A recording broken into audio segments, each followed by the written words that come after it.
Hello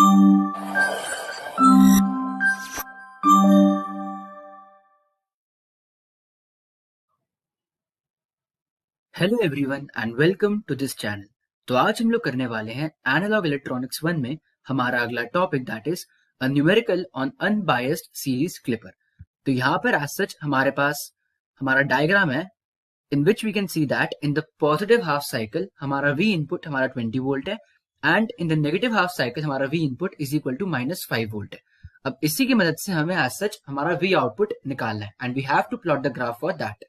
सो यहाँ पर हमारे पास हमारा सर्किट अवेलेबल है। तो in the positive half cycle हम देख सकते हैं दैट हमारी पोलैरिटी होगी यहाँ पे plus and minus and we can see that the current is in the same direction as the diode. तो इसका मतलब है that our diode is in forward bias condition.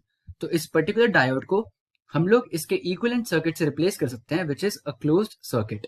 तो उसके बाद जब हम लोग यहाँ पे केवीएल अप्लाई करेंगे we will have our equation as V not is equal to VI and हम जानते हैं that in the case of positive half cycle our VI is equal to 20 volts.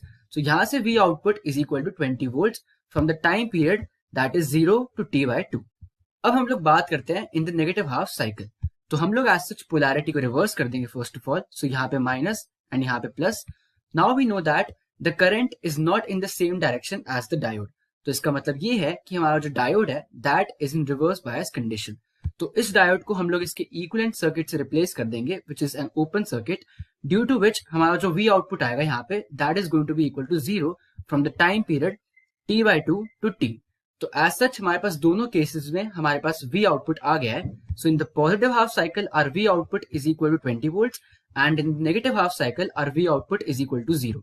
तो अगर हम लोग इसका आउटपुट मार्क करें तो पॉजिटिव हाफ साइकिल में हमारा 20 ही रहेगा। Now from T/2 to T it is going to be equal to 0 and then again it will continue to be 20 volts।